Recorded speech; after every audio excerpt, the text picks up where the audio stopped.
Bismillahirrahmanirrahim.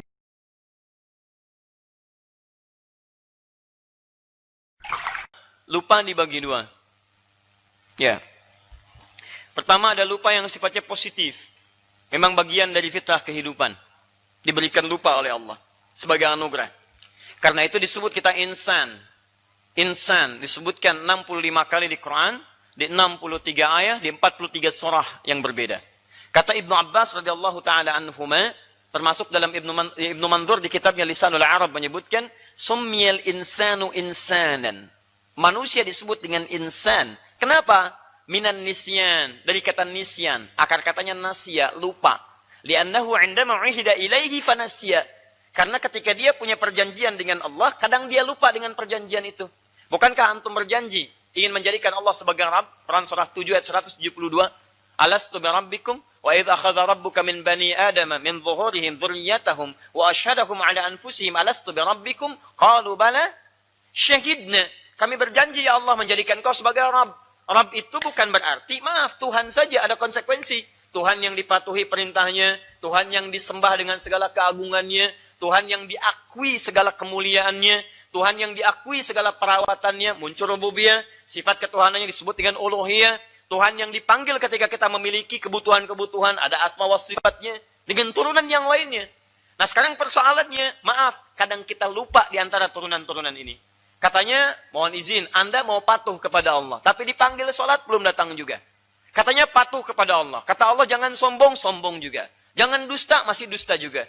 Coba sampai dengan usia sekarang, berapa kali Anda pernah berdusta dalam kehidupan? Silahkan cek. Dusta pada orang tua, dusta pada pasangan hidup, dusta pada anak-anak. Kadang lupa kita. Kadang lupa, karena itu disebut dengan insan. Punya perjanjian, tapi kadang lupa. Dan di antara sekian yang lupa ini, teman-teman sekalian, ada yang sifatnya anugerah, memang bawaan. Kenapa? Untuk meringankan beban kehidupan kita. Bayangkan kalau antum masih ingat dari sejak lahir sampai sekarang. Wah, bisa gila itu. Luar biasa, betul. Semua diingat. Dari mulai lahir sampai sekarang. Apa yang dilihat, keingat. Apa ini, keingat. Teman-teman sekarang, kalau tidak ada lupa, luar biasa. Seorang ibu yang tidak pernah lupa sakitnya melahirkan, gak mau lahiran lagi. Betul, antum yang tidak pernah lupa dengan suatu kejadian yang sulit, berat. Bagaimana menjalani kehidupan itu? Muncul lagi, muncul lagi, muncul lagi. Lihat pohon ada bayangan, keingat gitu kan. Lihat ini ada macam-macam keingat. Kalau tidak dibuat berikan lupa sebagai anugerah, itu tidak mudah mendapatkan keinginan dalam kehidupan. Itu sifatnya anugerah. Tapi ada yang kedua, maaf, lupa yang bersanding dengan kesalahan. Penyebabnya bisa dua. Satu karena setan, yang kedua karena maksiat. Ya, satu karena setan, yang kedua karena maksiat. Tayyib, yang karena setan, kita lihat misalnya uraian Nabi SAW, termasuk dalam hadis riwayat Abu Daud, teman-teman lihat gini, fokus baik-baik. Ketika seseorang sudah mulai bertakbir, dia mulai bertakbir, kata Nabi, fayaqulu syaitan, maka setan akan mulai membisikkan, mengatakan pada benaknya, udhkur kadza, udhkur kadza. Kamu ingat ini ya, ingat ini ya, ingat ini ya. Nanti kalau nggak percaya, silahkan waktu mau sholat isya. Anda kalau belum takbir, itu bisa fokus kita. Tapi ketika mulai takbir, Allahu Akbar, tiba-tiba mulai ingat macam-macam. Silahkan kalau nggak percaya, ingat motor diparkir di mana, ingat mobil begini, ingat kunci begini, ingat handphone belum dijawab. Bahkan materi saya sekarang pun, itu Anda bisa ingat. Hati-hati, nanti ada yang membisikkan begini-begini, kata Ustaz Adi, itu setan. Setan dia bisikan, ingat ini, ingat ini, ingat ini. Kata Nabi, hatta la yash'ural musalli kam rak'atan yusalli. Sampai ada orang sholat, dia tidak sadar berapa rakaat sedang menunaikan sholatnya. Pernah mengalami itu? Ah, itu perbuatan setan. Gak percaya silakan. Itu kalau Nabi sampaikan gak mungkin dusta. Gak percaya nanti pas isya Anda takbir, Allahu Akbar, itu seketika muncul. Begini, begini, begini, begini. Sampai titik ketika Anda sedang sujud, ruku atau gerakan yang lain, tiba-tiba Anda baru sadar berapa rakaat saya sholat ini ya. Paham ya? Ah, ini faktor yang pertama, itu gangguan dari setan. Gangguan dari setan. Itu kalau dibawa ke dalam konteks sholat tadi. Ya, kita langsung spesifik pada jawabannya. Allah. Kadang ada dalam konteks kegiatan, ada konteks ibadah yang lain, dibikin lupa kalau seharusnya zakat keluar hari ini. Dibikin lupa kalau antum harusnya menunaikan ibadah ini. Dibikin lupa ketika antum sedang menghafal Al-Quran.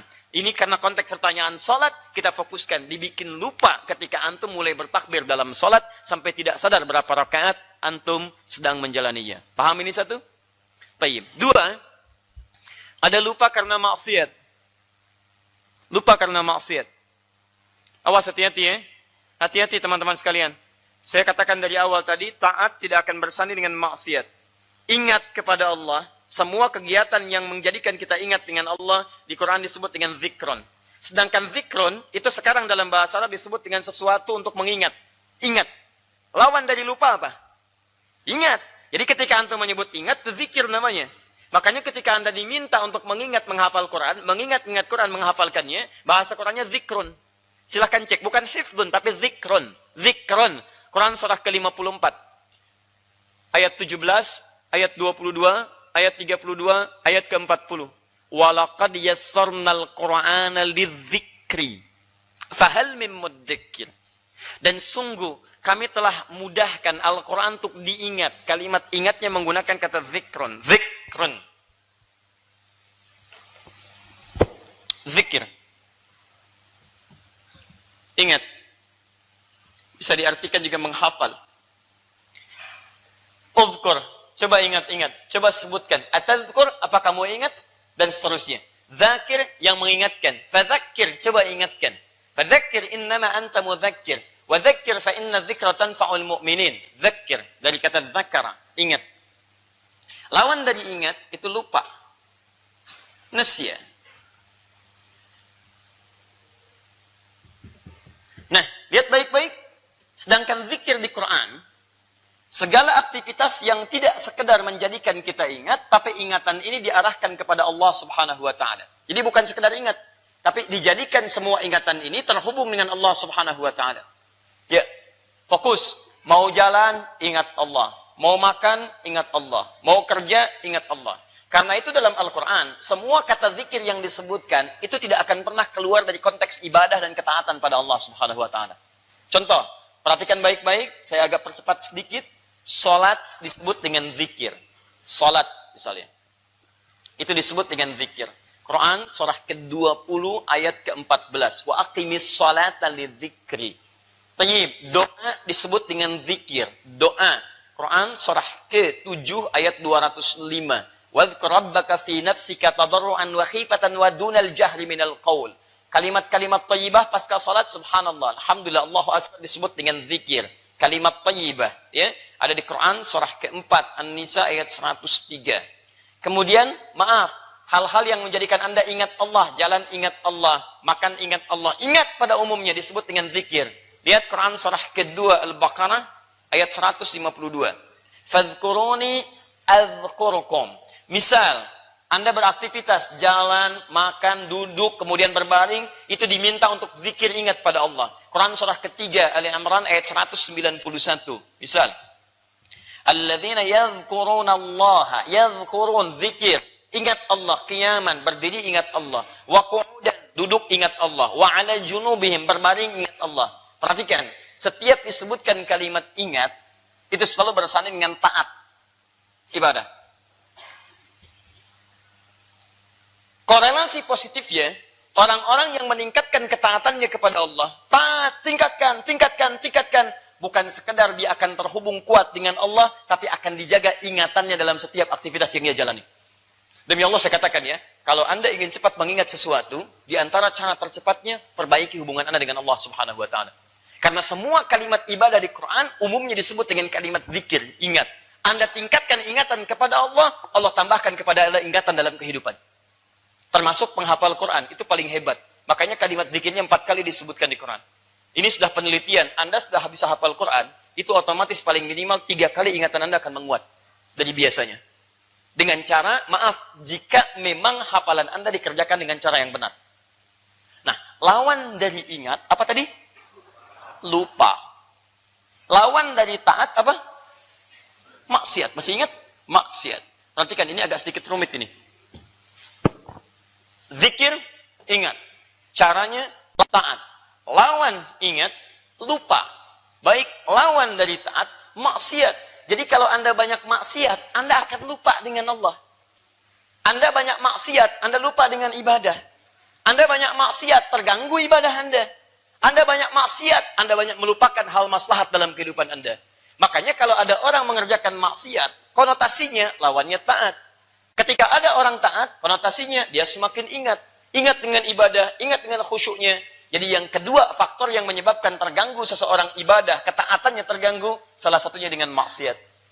Maksiat bisa menyebabkan orang lupa. Lupa pada apa? Ibadah. Jelas sampai sini? Tanya. Awas, ini agak sedikit rumit ya bagian kedua ini. Apa korelasi maksiat menjadikan orang bisa lupa? Maksiat lawannya taat. Begini cara memahaminya. Taat diturunkan dalam bentuk zikir. Zikir kosakatanya adalah ingat.